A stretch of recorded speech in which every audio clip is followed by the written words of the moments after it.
needing serious medical attention, and it was simply impossible for that young person to even go to school. Sure. And so and that, that's a classic case where a youngster cannot go to school. Some examples, and this may help you, because you need to know what has been ruled not a manifest educational hardship by the State Board of Education. It's almost easier to say what hasn't been than it is to say what has, because there haven't been that many cases, to be frank with you, under that very strict standard where someone has been approved as a manifest hardship. But there have been specific cases that have said that the general concept is that if a condition at a particular school is common to all students, so that's the issue of block scheduling, for example, versus not block scheduling. And that condition is true for all students, or all students in that school are subjected to the same overcrowding conditions. That's not a manifest educational hardship because it's not different than other students. Now, I'm not saying that's right, wrong, or different, or the standard that the board has to adopt. I'm saying that's the standard that's been adopted, and that's the rules that have come down. So, for example, it's particularly the case in extracurricular activities. One school has football, another school doesn't have football. It's a manifest educational hardship for me to go to a school that doesn't have football because I'm going to be, football is my life and it's what I really want to do, and extracurricular activities are extremely important. Time and time again, the State Board has ruled that does not rise to the level of a manifest hardship, educational hardship. So that's an example. Specific courses that are available to one, that because all students have the same courses that are available to them. And now, because of the availability of, so specific courses are another example that has not been found to be an educational hardship, manifest educational hardship by the state. So it's a very tough standard, and you're absolutely correct. And that's the case. So I just want to push you on this a little bit. Okay. Sorry, because I think, again, the state talks about manifest educational hardship. Yep. The school district policy that was adopted talks about educational hardship. And those two things are not equivalent, is my understanding. Not necessarily equivalent, depending on how the board interprets educational hardship. Correct. They don't have to be. They don't have to be equivalent, but I think the point we've been making is that if it's not going to be equivalent, I think everybody's heard this, there should be some standard for the determination of what are the criteria you're going to use to make your decision. Right, and I don't disagree with that, but I just want to be clear That's that right. when we're talking about manifest hardship, it's different from what the current JEB policy says.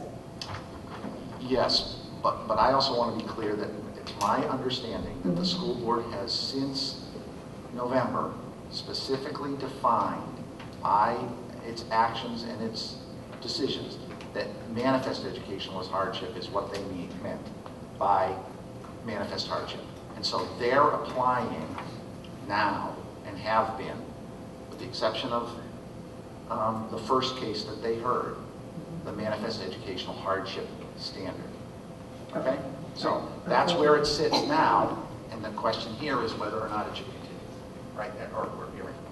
Okay. So legally, you would recommend the higher standard? Is that what I'm hearing, a higher standard? No? No, it's entirely up to the board to make that determination. Okay. I think there needs to be some standard that's adopted. I don't think my legal, first off, I want to make it clear, I did not review the policy. Sure. It wasn't sent to me because boards do that all the time. Boards adopt policies, and it's not I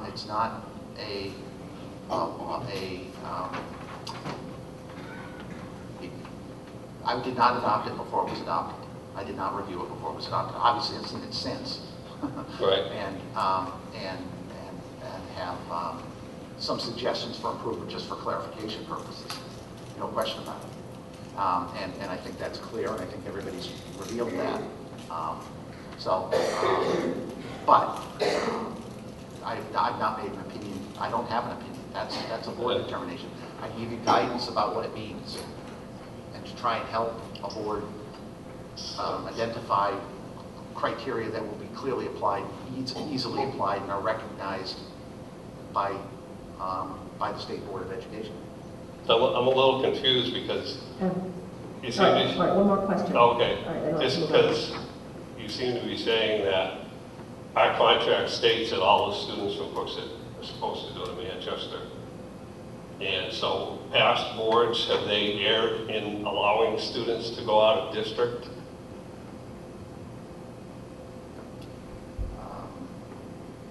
I think past boards have made decisions in accordance with the policies that existed at the time. So I think they've done that. And So it's really up to the policies. It's not necessarily defined in the contract.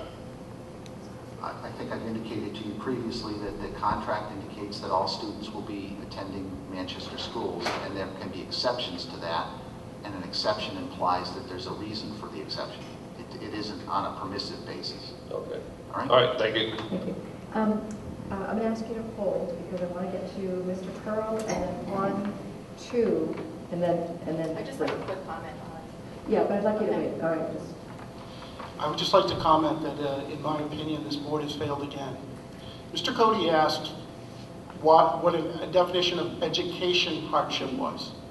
The chair deferred to our attorney, gave you a definition of manifest education hardship. Again, the confusion. We are now asking you to look at our policy, which does not say manifest hardship, but we're asking you to believe that that's what we mean. As the attorneys pointed out, and the school boards agreed now, that we're going to use manifest educational hardship. First of all, I've never agreed to that. I'm a school board member.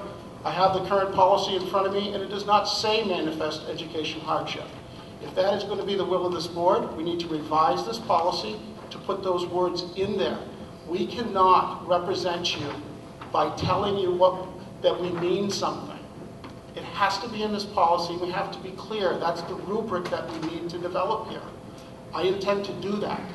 I intend to clearly state what this policy is about, and that is what we should follow, not change without bringing that policy forward. Thank you.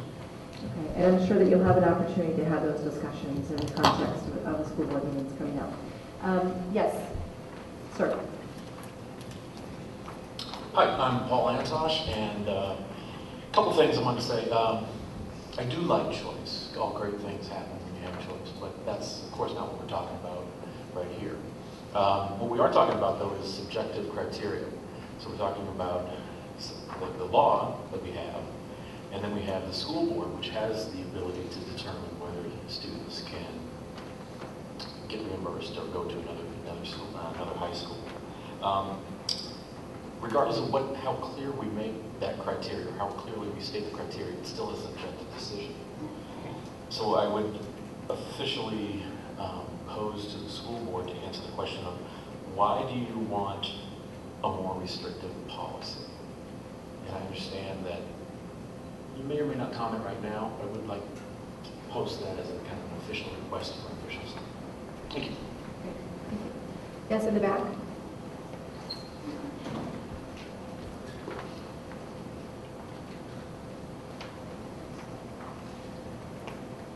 Hi, I'm Kara Salvas. Just comments, really. From where I sit, I feel like there's a massive tug of war. And I get the sense that there's people who just want to bide their time until the issue just goes away. And parents just stop fighting. Because that's kind of what the hope is. I know not everyone believes that, so I want to thank everyone for their service. But also I want to thank all the people who spoke, because they all have very valid points.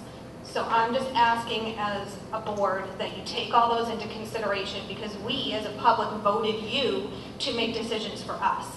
Not for your own, whatever your thought is, but for the community as a whole. So I don't think they need reminding of what board they're on.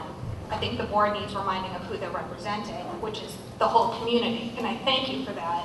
And that's pretty much my comment. Thank you. I think, yeah.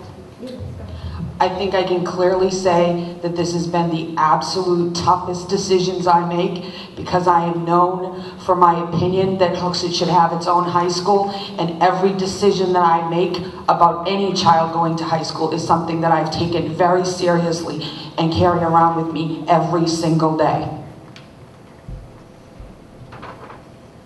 Can I just, real quick, 30 seconds before? It's about the same topic, but All right, is that okay with you? just 30 seconds. I agree, and I think that we need a policy.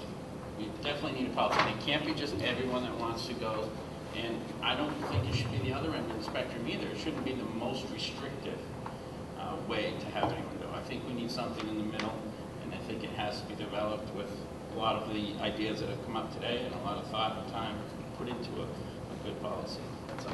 Great, thank you. Yeah. Which I definitely agree with that, especially when you hear, and these educators will tell you that there are other schools that actually have their own high schools that are doing it as well.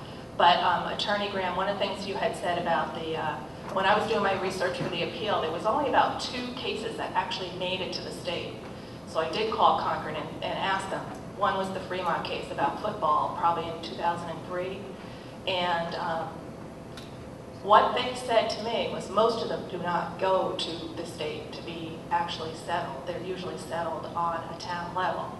So I wanted to clarify that you had said there was many, many, many cases that because someone wanted a sport that they were denied by the state. And in actuality, there's probably only 1 case that's actually made it to be decided by the state. You may know more in New Hampshire, but I actually called Concord, and there was only about 3. And 1 was sports, and 2 others were something else. So maybe if you can give us numbers, that would be great.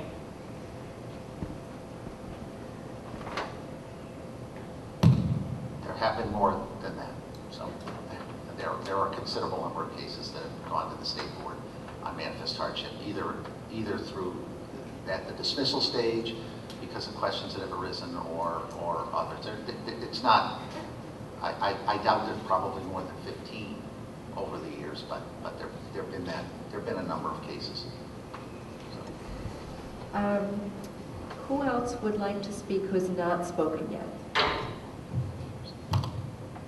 Anyone else wish to speak or ask a question? Okay, yes.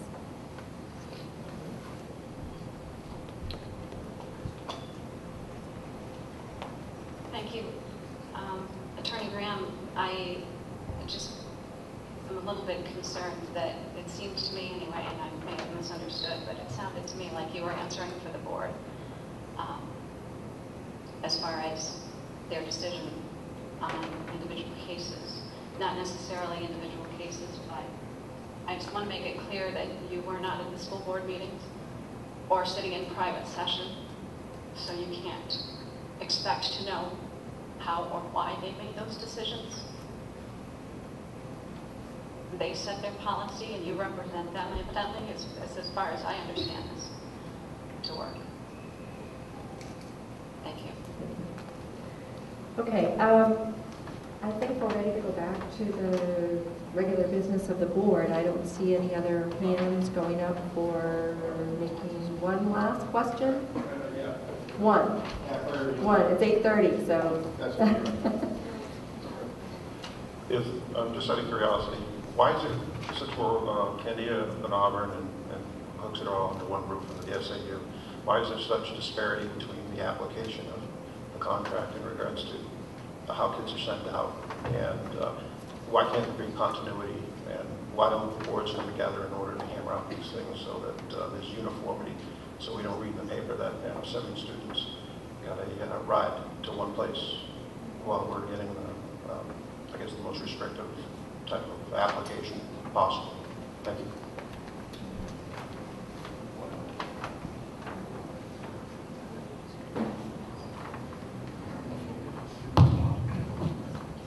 Yeah, since I have some experience with all 3, and I've kept my mouth shut all night, Candia has literally the same policy as Hooksett. Same policy. Auburn is in transition to Pinkerton. So the Auburn situation is different than Candia